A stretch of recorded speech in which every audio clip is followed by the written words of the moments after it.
I'm just spending a little time on the chamber itself. You said between that and there were other types of filters, like a cross-air filter and a bottom draft filter. Okay. Could you explain a little bit? Yeah. So there's two different. Like what sold at Micro, Mark? Okay.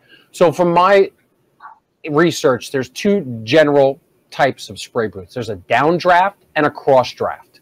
This style of boot that you have built was actually a cross draft. And what that means is this is where the suction is coming from in this boot. So we're drawing air across our work surface and we're evacuating the paint particles across out of the back. So that's where the term cross draft comes from. A downdraft is really what you see in the Micromart one, where the filter is on the bottom and you put your workpiece here and the paint particles get drawn to the bottom and taken out. Okay. I don't know. I've never used a bottom draft, but my personal thinking is that if you look at that, I got my work surface on a filter. Like, you know, this isn't very stable. And, you know, all I can think of is being on a downdraft is that it's like rocking around. So that's why I really wanted to go with a cross draft. Okay. So now we're down to 15 pounds.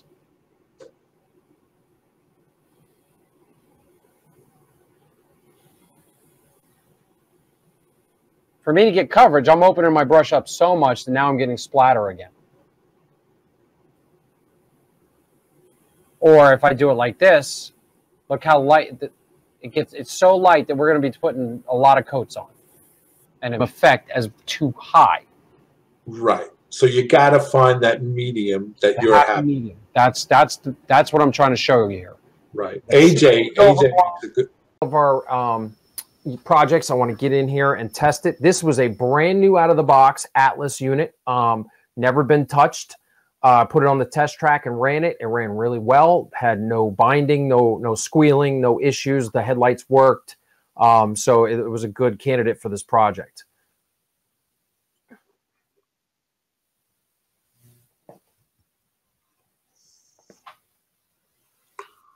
So the first thing we're going to do is we're going to get in here. We're going to start disassembling the unit. We will take the shell off and get into the internals.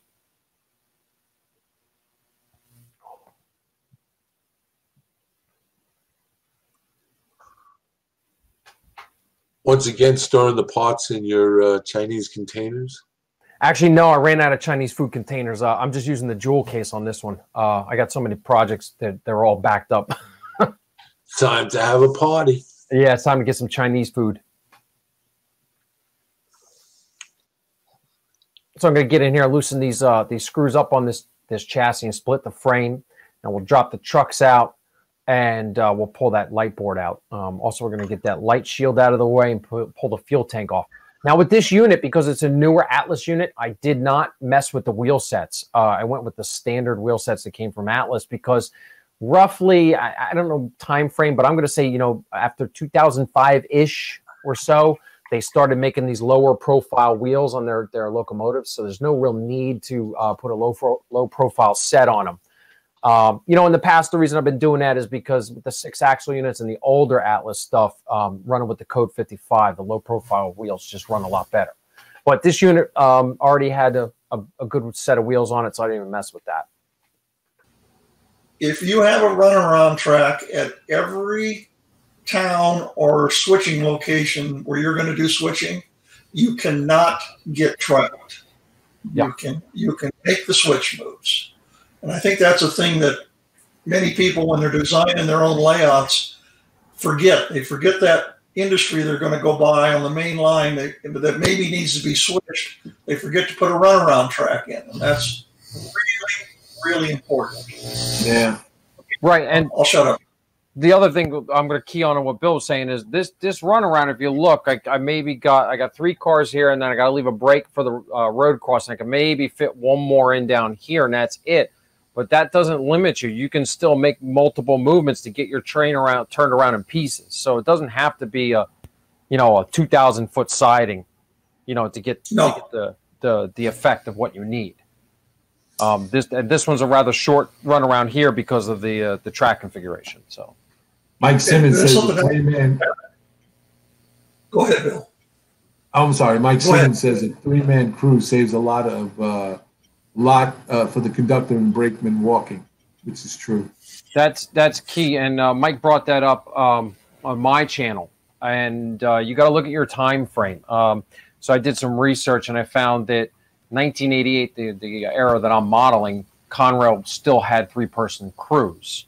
So that means that, you know, you have a guy riding on here, and they have one on the ground throwing your turnout. So in real life, it's kind of shortening the time for movements.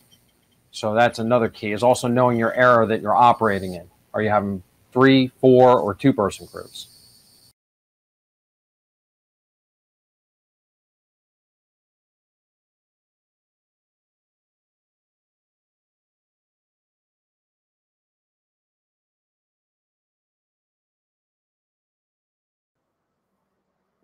Good evening, everyone.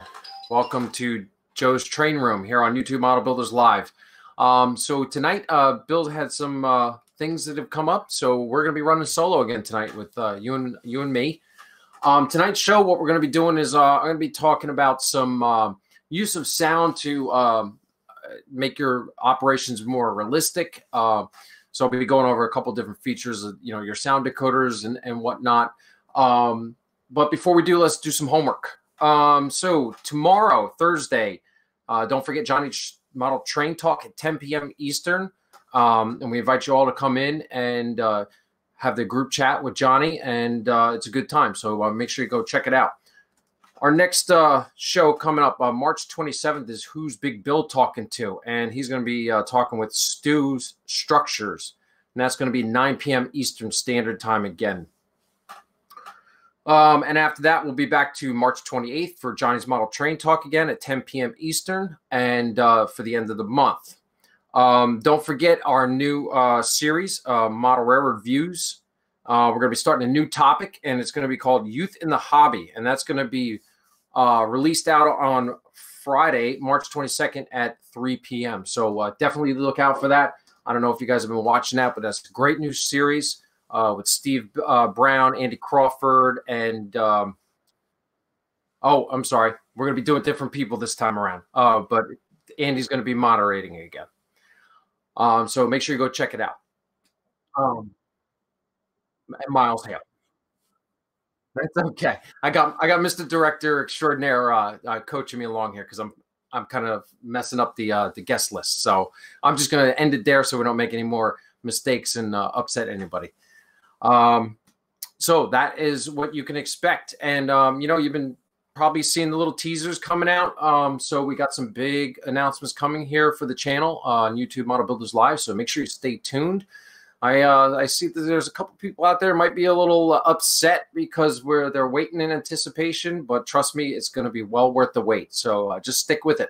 Okay. And watch out for those videos, and we'll be coming along shortly to let you know what's going on.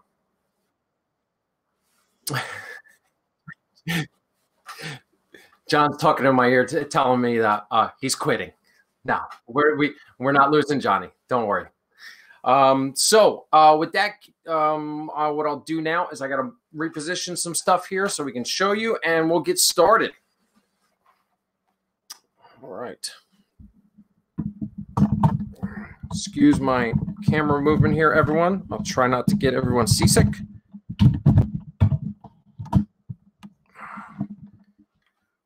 All right.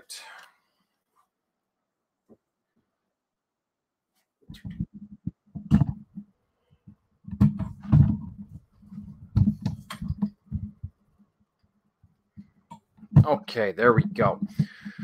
All right, so the first thing what I want to talk to everybody about tonight is advanced consisting. So for those of you out there who are ESU users, this is rather important. So what happens is when you consist together a locomotive set, I'm going to start them up right now.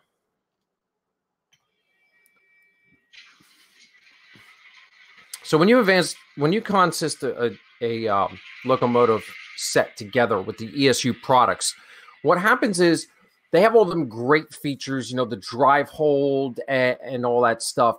But what happens is when you do a simple consist through your DCC system, it locks out some of the functioning. And what you need to do, I actually was kind of really thrown for a loop with this, is I shot off an email to ESU, and lo and behold, did Mr. Herman responded back, and he told me, hey, you have to do an advanced consist with that.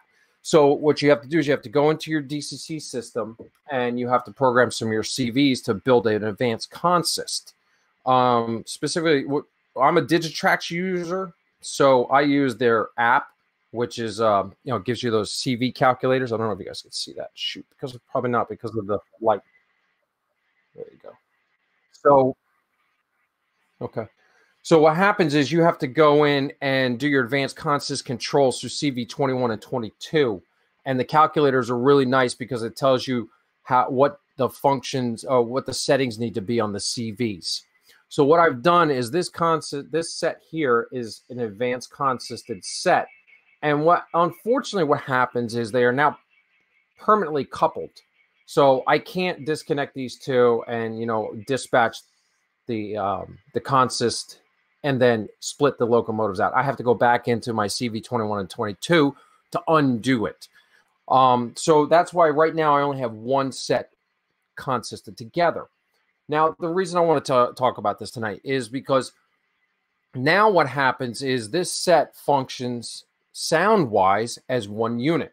So when I use my drive hold function, I can now simulate both engines gearing up for a movement, and they're both in sync. So that is why this is ideal.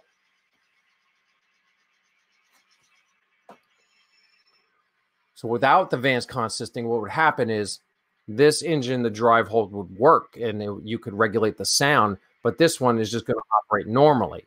So that's where the issue came into. So really can enhance your operations because now we can demonstrate, the use of getting that engine working really hard, like it's pulling a heavy load, and it sounds really good when you do it.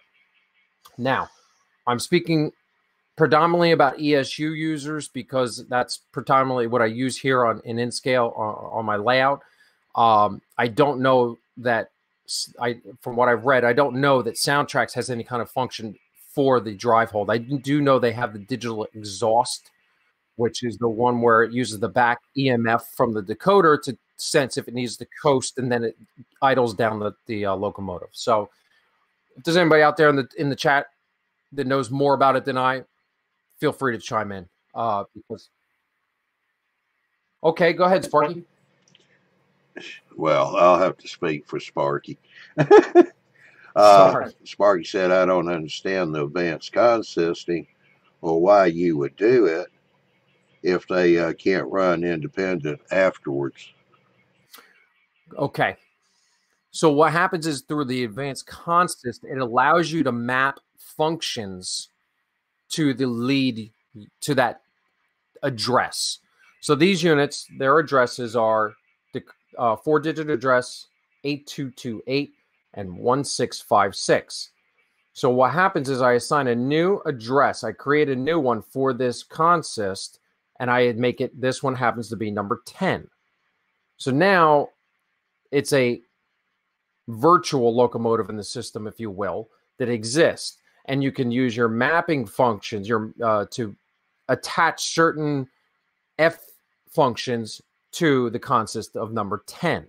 So I can allow consist of number 10, the F9, to operate the F9 on both 1656 and 8228.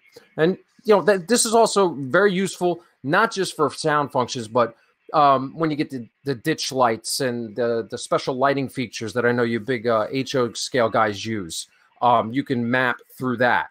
So it does have other functions just in playing with sound. So hopefully that answers your question, Sparky. All right, so what I'm going to do now is I will demonstrate some of this for you.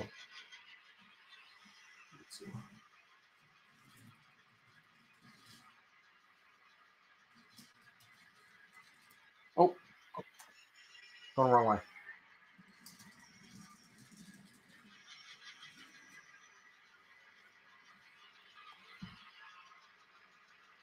Okay.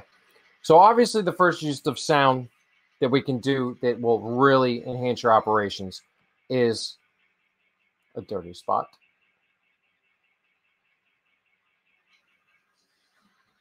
When you approach grade crossings, this grade crossing is not signalized. So now what has to happen is you have to stop. We have to get somebody out to go flag the crossing. So your conductor will go out, light a fuse, and then we're going to use our horn and proceed across the crossing. And we'll stop, pick up our conductor, and then we'll move on through.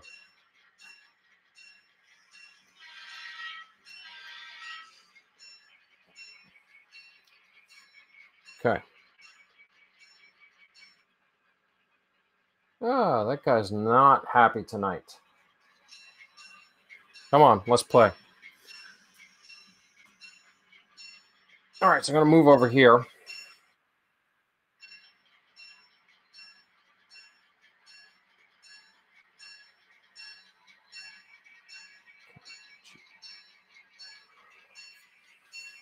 Okay.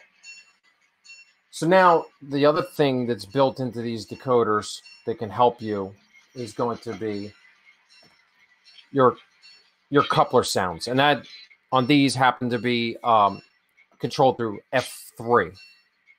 So I've just uncoupled, and that's the coupling sound. So you can use that as well. And once I turn off the bell so you can hear it. Sorry.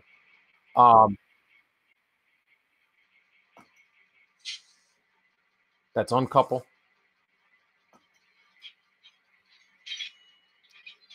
And that's the coupling crash. So now, because I've advanced consistency, this allows me to do something like this.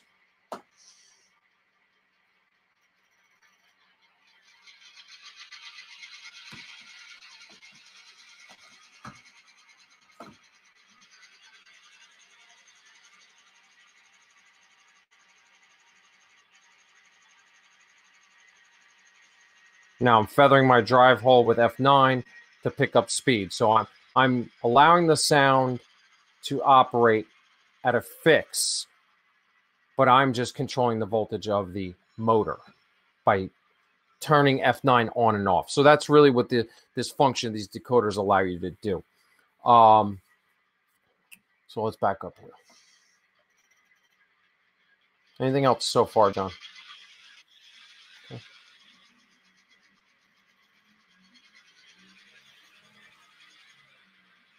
I think we're hung up on some scenery.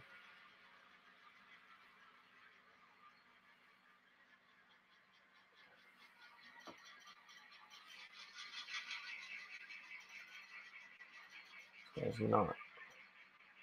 Oh, was that, of course, everybody's on camera and we're having issues.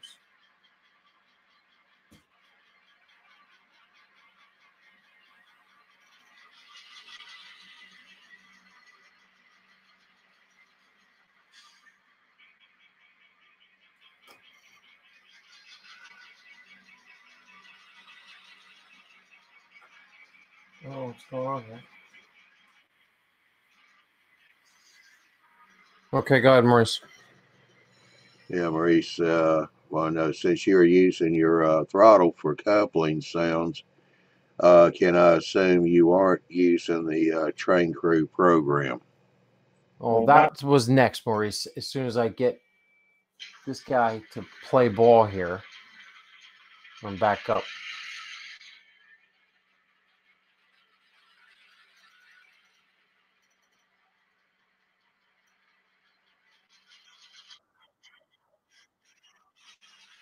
Thank you. Okay, this guy's not happy tonight. I don't know why. He's sticking. Okay. So now, turn these guys off so you can hear me talk for a minute. Okay, so what Maurice is asking about, I've talked about it extensively on my channel multiple times, is the train crew app. So, gentleman by the name of Ed Kapuzinski I didn't meet him, but I've talked to him online. He's a member of the Conrail Historical Society, and he has come up with this great open source software that simulates a lot of this stuff. And you may have seen me demonstrate it before on the show where I used it for the timing function. So what happens is it also has the sound functions built in. So what happens is like on handbrake ops. So this is the software. It's available at traincrew.conrail1285.com. So that's traincrew.conrail1285.com. Now, Ed's nice enough to offer us this free of use. All you need to do is what I'm doing here. It's not an app or a program. I am running this through my Internet Explorer or my whatever Apple calls it, the Internet window. So it's running through my internet on my phone. So as long as you have a connection to an Wi-Fi or through your phone, through the data network, and you can get to his website, you can run it from wherever. So if you want to do it on a laptop or a PC, or you can do it through your phone. So what he's done is he's put all kinds of different functions. He's put timing into it. You can set your time clock ratio if you're doing a 4-to-1 or a 3-to-1. So what happens is like when you do a set handbrake, that's here. What happens is it gives you the sound of the conductor moving the handbrake, and it's also timing. It's counting it down, and what that does is it helps slow you down. So you can simulate it, stretch your operations out a little bit longer, enjoy it more. And then he also has like the release of the handbrake. It adds a little more interest to the switching of cars. The next thing that I wanted to show you on here, which is really great, a lot of people like this on my channel, is he has a whole air brake section. So what happens is there's, from my understanding, because I'm not a railroader, I'm reading and learning from other individuals. There's an initial, there is a intermediate, and then there's other various like continuity tests and other types of air tests that train crews are required by the FRA to do when switching. So initial air test, the best way to do it is if you when you're first starting your shift, you would do an initial air brake test. Or if you've changed out that train, majority of that train. So if you drop like 9 cars and you pick up 10, so now you really need to do an initial because those new 10 cars haven't really been checked. So what happened? And then there's an intermediate test. If you're en route, you're stopping at one station stop, one industry, and you're dropping 1 car off, and you're picking up 1, and then you're going to go a short distance. It kind of depends on the railroad how short is a short distance, and it's defined by the rule book. And so if you're doing a short distance move, you can get away with doing an intermediate test. And that's just a shorter, quicker test, just to test the new cars that you picked up in the string, but not necessarily the whole string. So what happens with this, and what's nice is you enter in your cars. Let's say we do 2 cars. And then what happens is you charge the train line. So it gives you the sound of the compressor running. And it walks you through. And then once the train line's charged, you set the brakes. You can hear the bleed off from the locomotive, and it walks you through it. So it gives you a little extra. Let's slow down the session and let's get a little sound. So really like it. Last update, Ed put in some faults. So sometimes you get a air test that kicks out that it's no good. So that threw me for a loop when I was doing a video one time. So that's the air brake test. Now, what I have learned is that, some of the locomotives, the compressor's geared directly. So what happens is when it's geared directly, engineers try to gear up their locomotive to like a notch 2 or notch 3 to get them the compressor to run faster to help charge the line better than just letting the locomotive idle. So what I do is instead of using Ed's software to simulate the air charge with that pumping noise, I just hit my drive hold, F9, and then crank it up to a notch 3 and then let it idle while the timer's running down on the app. So I kind of like mix and match just to do what I feel is better. How we doing? Questions? Go ahead. Howie's asking, with that, are you using two controls, your DCC control and your phone? The phone, what happens is I kind of, when I'm operating, kind of like this, boom, boom, boom, boom, hitting the noise on one and operating with the other. So, all right, Mr. Technical. Let's stop poking fun of me. He's giving me the hard time tonight, guys. So that's is any other thing other than Howie's question? Okay.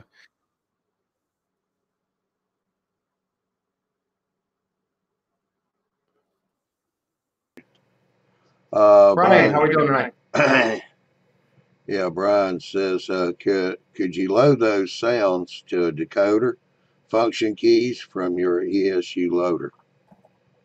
Absolutely. I don't know how to do it. I will be totally honest with everybody, but I know Brakeman 17. He's featured on Lionel's show. He has his own show. He's really into the decoder software stuff, and he says pretty much any wave file can be loaded to a decoder in a slot to be used with a function. So I think he was joking around on one of his shows. He was talking about, some guys bet him that he couldn't make a toilet flush in the nose of the locomotive. So he loaded a toilet flushing into the decoder and was able to, hit it through a function button. So it can be done. I just don't know how to do it. I'm sure there's other people out there who do.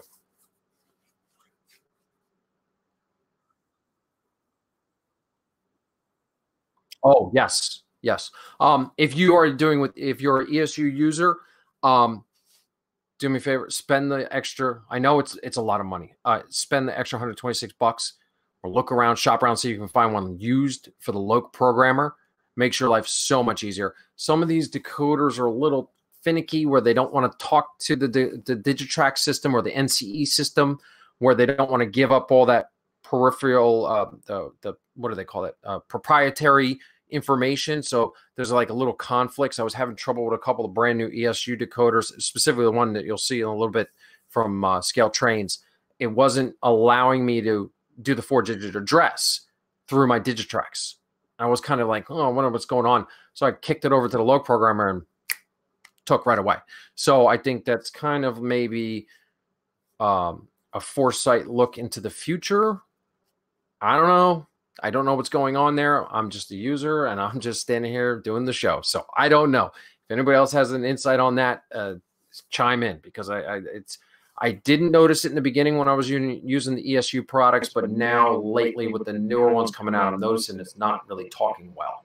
I get that error 301, no acknowledgement, or even I get the other error code from JMRI that says no decoder.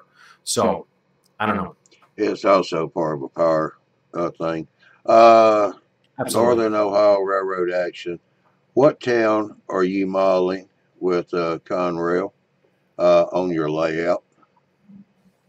I'm modeling various towns across central Jersey. It's a conglomeration of a bunch of branch lines that Conrail had based out of the Browns Yard in Sayreville. This little section here that you see behind me, this is Sayreville, all the way down into the Parlin section, down by the Raritan River. It was the old Raritan River rail line, which was then became the I'm just drawing a blank. Sayreville running track. Thank you. I then have South Amboy with the old engine terminal. Then we go down into Jamesburg where the line splits. One section goes down into Dayton. Then we go through Jamesburg into Englishtown, all the way down to Freehold. Then the line splits again. One goes north into Red Bank, and the other one goes south into Lakehurst. And I have a branch line that splits off to go to Toms River. So various areas across central Jersey and kind of mishmash together in one layout that makes sense. So, okay. Next, anything? Fire away. Let's get some questions answered. Well, Brian W. made a statement. DCS. Well, DCS 51 Zephyr takes about an hour to read the ESU. DCC++ is about 30 minutes. Maurice said that I am old school, still DC, not DCC, so that train crew program is a big improvement, and there's nothing wrong with being DC. No, there's not. There's absolutely nothing wrong with DC. It's what you find, what you. I think it was touched upon in the second or last show on the Friday night model railroad views. I was kind of like watching the show. I'm like, this is what I want to say, but I'm not part of the show. So this is my 2 cents. Okay. You have to make that entry level. To make that entry level into the hobby, and what do you feel comfortable at? Number 1, what's your technical ability? Number 2, how much do you want to spend? So it's absolutely nothing wrong with DC. It's been around for ages. It's fine. You get into it and you get that starter point.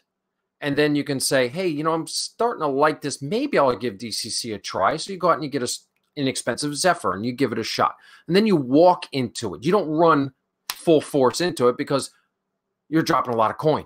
And then you get into it and you're like, this is totally over my technical ability. And I spent all this money and I don't like it. And guess what? You walk away from the hobby. So yeah, absolutely. DC is never going to go away. There's always people going to be using DC. And I think there's nothing wrong with that at all. Me personally, I just like the DCC because I like all the bells and whistles. No pun, or well, pun intended. So yeah, Maurice, that's absolutely, I agree with you. You got to know what you want and how much you want to spend and what makes you feel comfortable.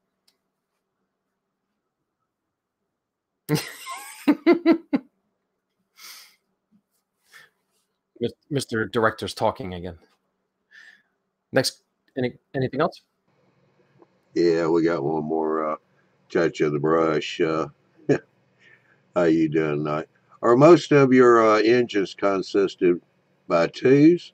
Is that what you want for operations, or is that what the railroad did based on not running long hood forward, Joe? Conrail traditionally did not run long hood forward, except when there was no way to turn the locomotive. So when trains ran down to Lakehurst, it's a stub end. There's no Y to turn. They would run them back long hood forward, or the other way around, depending on how they came out of the engine facility. Traditionally and early on, certain runs, they would put 2 locomotives on for failures, turbo or engine not loading properly. So this way they had some power to limp it back home. Because, you know, don't forget, beginning years of Conrail, they were still dealing with a lot of used up old locomotives from Penn Central and all the other predecessors. So I've kind of stuck with that flavor because I'm kind of modeling in the mid 80s. I tell everybody I'm modeling 1988. So I'm trying to stick with that flavor of the the old can opener logos and no safety cabs. And it seemed most of the runs coming out of Browns, if there were multiple units, it was in 2s, no more than 2s, because there was no ruling grade on the I think the highest grade might have been in freehold. And I believe, don't quote me because I don't got my notes in front of me, I think it was less than 1%. I think it was maybe 0.8%. So they really weren't pulling any grades. And we're talking 5 or 6 car trains. We're not talking about big, heavy, long trains. So yeah, there were a lot of times the SA31 come through Englishtown, which is 1 locomotive and 2 boxcars. So yeah, so I'm kind of playing with it around.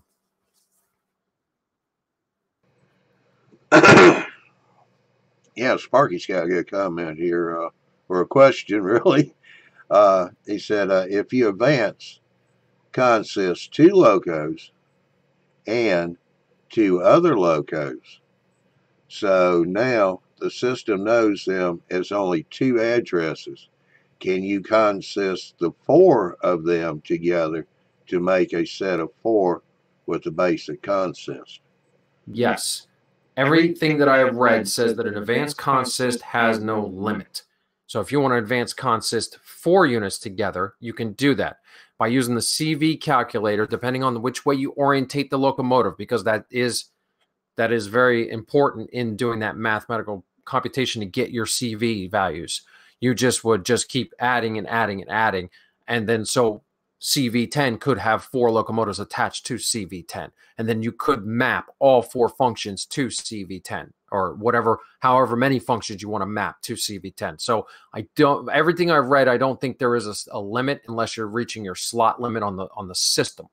So, however, I have not tried with any more than 2 because now they're kind of permanently coupled, and I don't want to be soaking up all my motive power because my roster's still at a point where I can run operations and I can have some backup units. But if I take and start making 3 or 4 unit consists, then I'm going to not have enough power to run the session. So maybe in the future I'll make a couple 4 unit consists. I know. There's the guy who does all the demos for ESU, that's Sioux Line Railroad. I think it's Rob Ravosi. Anybody out there, correct me if I'm wrong. I know some of the videos he has some like 3 and 4 unit Alco sets, advanced consisted together to do the drive hole feature for ESU's videos. So yeah, I know you can do it. All right, we got 2 here. We misunderstood Sparky. We'll get back to that in a second. Okay. Joey Touch of the Brush said, thank you. I'm modeling Conrail myself from the late 80s to the merger. Okay. I would like to do the same with consist on my layout. Sparky said, no, Joe. Make the 2 sets into 1 consist for a temporary train. Say 2 on the lead, but now you need 2 on the tail. Okay, so I think what you're trying to say is to take 2 advanced consistent, so number 10 and number 11, and merge them together as a simple consist so you can easily break them apart. Yeah, but 1 set, 2 of the locos are at the head end and 2 are at the tail end of the train. But run them as like 1 pusher service. Yeah, run them as 1 consist. Then what happens is if you do that, would be better from what I've seen the videos for people who are running mountain railroads or doing helper service is to do like on a DT 402 is to run your lead consist on 1 knob and your tail on the other, because you want to be able to control that slack action. Because even though if you're going up grade and you're pushing at the same rate as you're pulling, you may bunch up in the middle, get that rubber band effect. And then you come over the crest of the grade. You want to back off on the push and pick up on the pull so you can keep that tension constant. So I think to do a helper service, Sparky, from what I've read and done here on this layout, 2 knobs. I would not consist them together, or else you're going to be doing pickup sticks.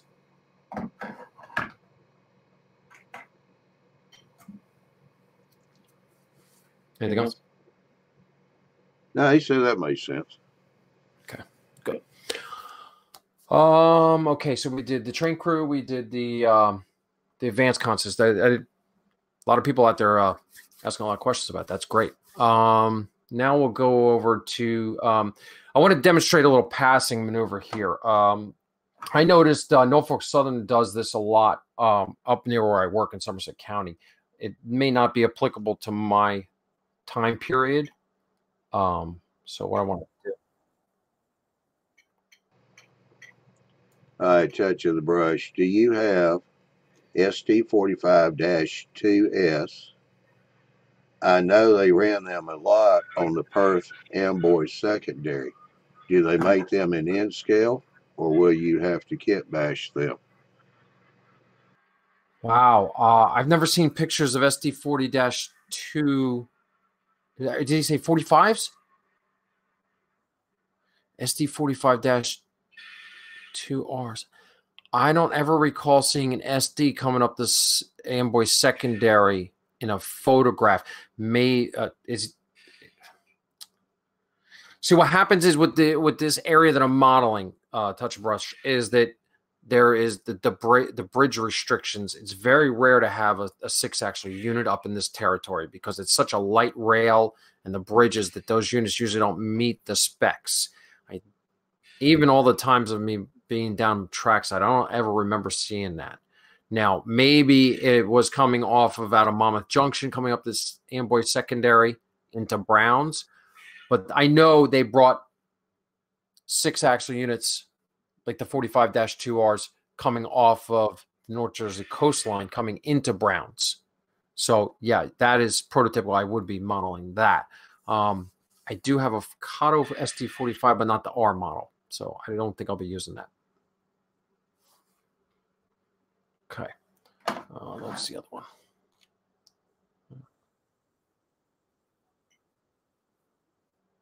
Chemical Coast down to Port Reading Junction and then cut off to come down into Browns Yard.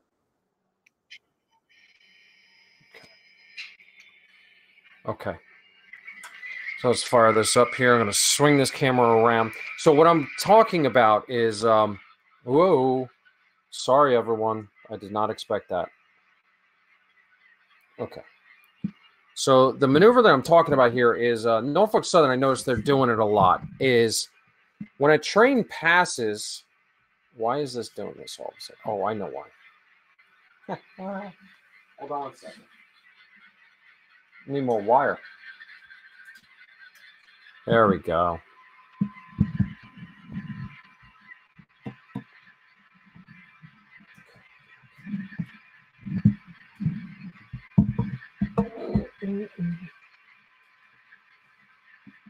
Okay, so when a train passes, I notice Norfolk Southern, what they do is as they approach the train, let's get my, okay. So as they approach the train, they'll give a one-horn sound, a single blast.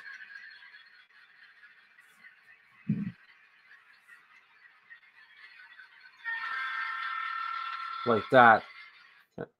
Oh, shoot. Power routing switch. There's nothing wrong. And then what happens is they'll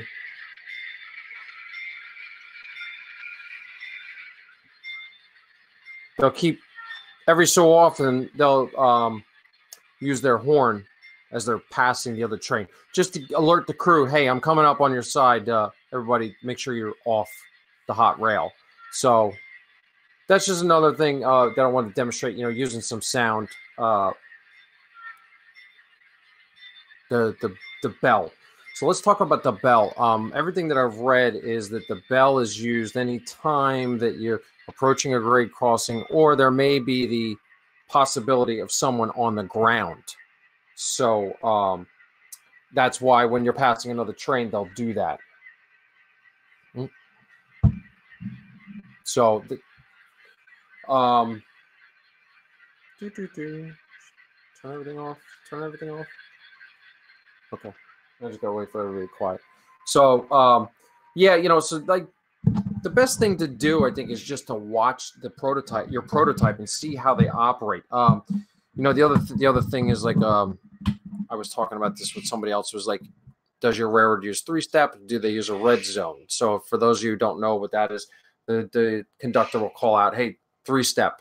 And that means put the field winding to 0, reverser in neutral, and set train brake to service, I believe. Hopefully I didn't get that wrong. There'll be some upset railroaders. So, Norfolk Southern calls it 3-step. Another Union Pacific calls it red zone, I think. So, you just got to know your prototype and how they operate. So, the use of sound, I think that's that. Okay. Anything else, John? Question was. Yeah, Howie said, could you wind up the braking couplers? You might want to move the mic a little closer to the engine. I don't understand. I think he wants to hear the couplers braking. Oh, uncoupling? Through the decoder or through the app? The train. Oh, okay. I guess.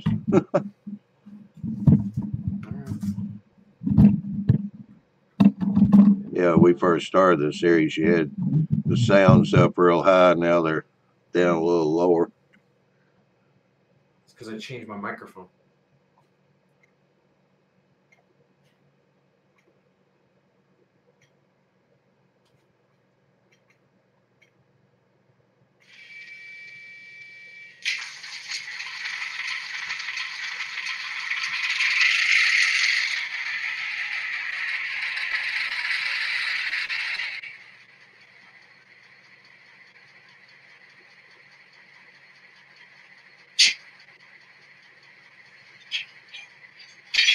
That's coupling. And then that's uncoupling, braking the air. The other thing is, what we didn't go over is dynamic braking. What's really great about these is if I sort of trick the system into doing it for you like standing still. Yeah, you'll have to move a little closer to the mic. What's that?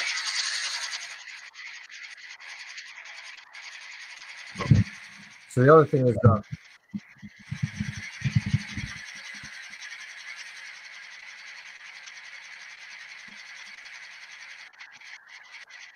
yeah, unfortunately, what you got to do is this.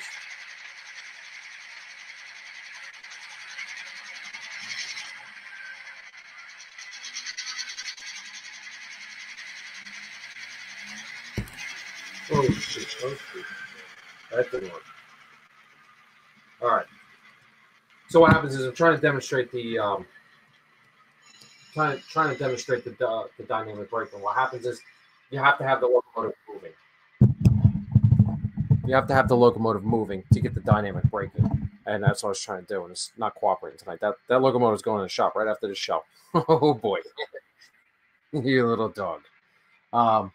So what happens is dynamic braking. For those of you who don't know what dynamic braking is, and that's the when the locomotive's coming into a grade, the engineer doesn't want to use, or he doesn't want to use the brakes, or he's already at a full surface application on the brakes and he needs more braking power. He can turn those traction motors into generators and backfeed electricity in, and it dumps through the top of the locomotive as heat in these giant radiator coils on the top end. So that's what a dynamic brake is, for those of you who don't know. So what I think I can do. Okay. 6012. Yeah, let's see if we can we'll bring over the scale trains unit that I got. Oh.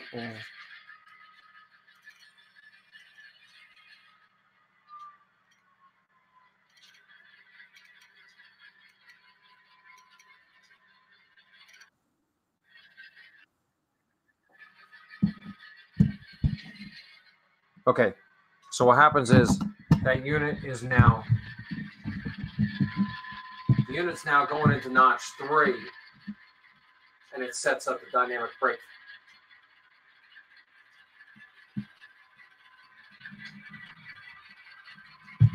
And if you can hear that.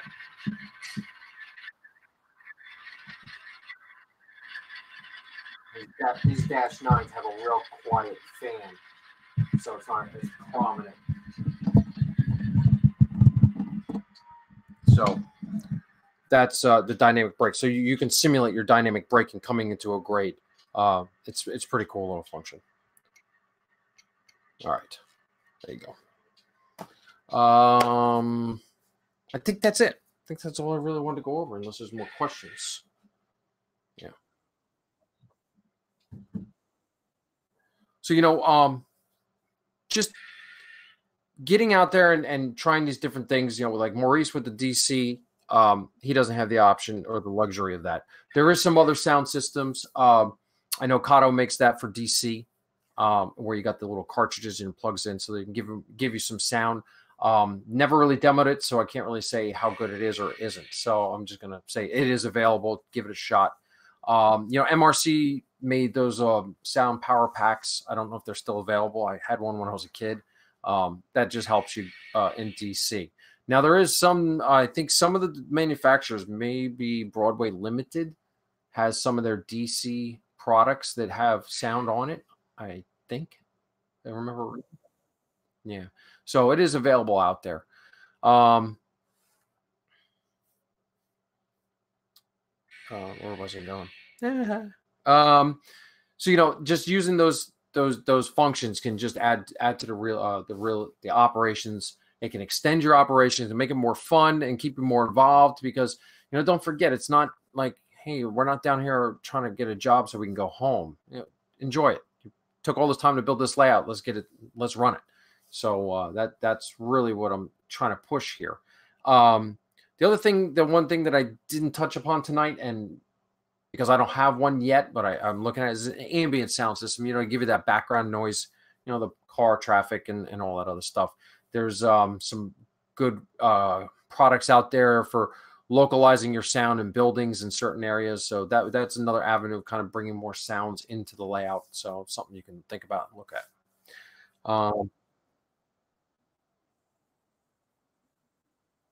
Oh, absolutely. You can use Train Crew with anything. DC, DCC, dead rail, anything.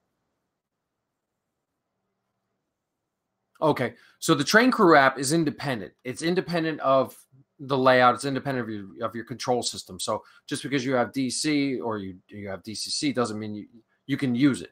So go over there and check out his website. Play around with it. You can do it right from your desktop, actually, and just learn how to use it. You actually learn a lot. How his step-by-steps through there teaches you how to do your air brake tests and all that stuff like that. He also has a couple other functions. I noticed the other day, how to do a daily inspection at the beginning of your run for your locomotive. So really neat little software. Ed is kind enough to give us for free, so make sure we go over there and check it out. So definitely can help you out.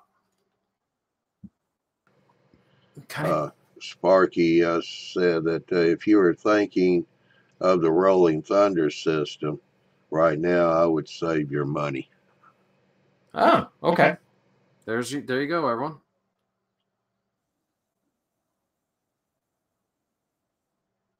Gotcha. Okay. Anyone else? Anyone else?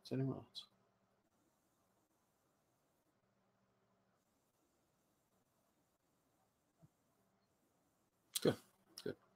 Okay. So that's kind of all the topics that I wanted to bring to you tonight. I didn't want to go too much and go crazy. My GP38 was giving me trouble, so it kind of put me behind the 8 ball. Next month, we're going to be doing the local turn. We're going to be going out showing you how to do the local. What is the turn? What does that mean and all that? So we're going to be doing that, and we'll be bringing back a guest, our good friend Tony Bone. So we're going to tag team this topic. He's going to do some from Iowa, and I'm going to do some from here. So look forward to that next month. And you like what you're seeing here, please come over my channel anytime. Central Jersey Conrail and N-Scale. Follow me along. I always putting out videos and good content. Love for you to come check us out. Hope Bill's doing good. We wish him well, and hope he's doing all right tonight. Kind of missing my buddy, but I think we pulled it off. And don't forget, Thursday night, Johnny's Model Train Talk at 10 p.m. Eastern Standard Time. And on March 27th, we're going to be doing Who's Big Bill Talking To? And he will be doing Stu's Structures at 9 p.m. Eastern. And March 28th, we'll be back to Johnny's Model Train Talk at 10 p.m. Eastern. And that'll be wrapping up our shows for the month. Don't forget, Friday. Put it on your calendar, everyone. Mark it down. Friday, March 22nd. Model Railroad Reviews will be released. The new topic, Youth in the Hobby. Go check it out, everyone. It's a good series. Andy's doing a great job. Really entertaining. Loved those first 3 segments they did about Is the Hobby Dying? So if you missed that, go watch it in a rerun and get caught up for the new shows coming out. Really good thing.